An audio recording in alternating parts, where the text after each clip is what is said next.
Pour la République démocratique du Congo, le corridor de Lobito représente une opportunité stratégique pour valoriser nos ressources naturelles, en particulier le cuivre et le cobalt, qui constituent 70% de la demande mondiale dans le cadre de la transition énergétique.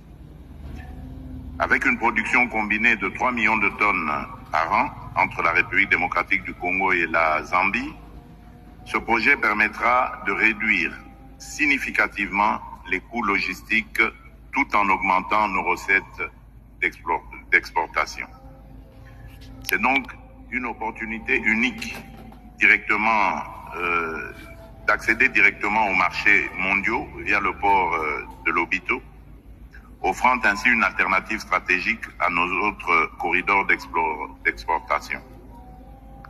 Avec ces 1739 km de voies ferrées reliées aux réseaux routiers et ferroviaires régionaux, il jouera un rôle clé dans l'intégration régionale et continentale. Au-delà des infrastructures, l'impact humain de ce projet est immense. Ce corridor catalysera la création de plus de 30 000 emplois directs et indirects, réduisant la pauvreté et favorisant le commerce intra-africain en ligne avec l'agenda 2063 de l'Union africaine.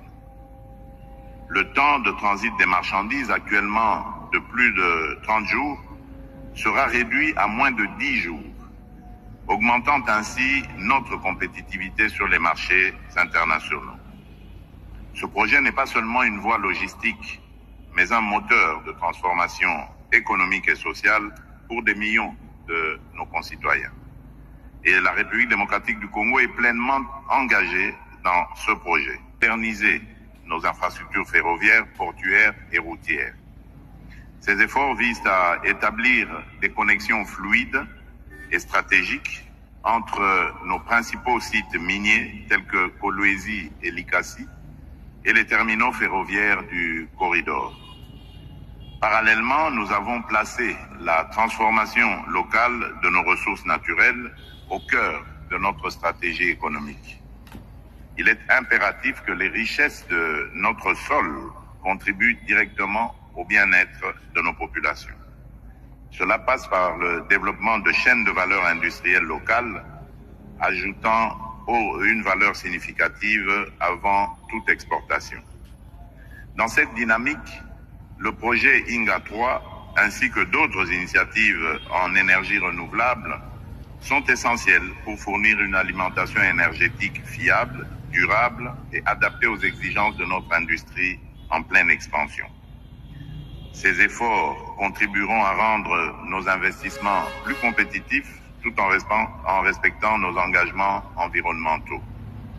Par ailleurs, nous continuons à renforcer le cadre institutionnel et juridique pour encourager les investissements privés et garantir une gestion transparente et responsable de nos ressources. La transparence et la bonne gouvernance restent des priorités absolues pour instaurer un climat de confiance et favoriser des partenariats gagnant-gagnant. Toutefois, pour libérer pleinement le potentiel du corridor de Lobito, la paix et la sécurité dans toute la région restent primordiales. Nous saluons le rôle déterminant de l'Angola dans le processus de Luanda et réaffirmons notre engagement à travailler au retour définitif de la paix à l'est de notre pays. La sécurité constitue en effet la pierre angulaire de tout développement durable. Distingués invités, mesdames et messieurs, je tiens à exprimer ma profonde gratitude envers nos partenaires internationaux, notamment les États-Unis d'Amérique, pour leur appui technique et financier à travers des initiatives stratégiques telles que Power. Ce soutien témoigne de l'importance géostratégique du corridor de Lobito dans les chaînes d'approvisionnement mondiales et son potentiel en tant que catalyseur de développement. J'en appelle à une mobilisation accrue du secteur privé pour saisir cette opportunité unique et investir dans le développement des infrastructures ferroviaires, énergétiques et portuaires. De tels investissements sont essentiels pour garantir la pérennité. Le corridor de Lobito est assurément un levier majeur de croissance, un modèle d'intégration régionale et une source de prospérité partagée.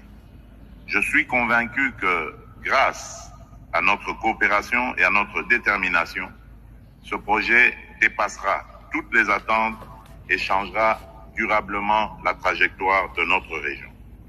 La République démocratique du Congo est prête à jouer pleinement sa partition dans cette dynamique. Avec nos frères et sœurs de la région, nous avancerons, animés par une vision commune et une volonté inébranlable de construire un avenir meilleur pour nos peuples. Je vous remercie.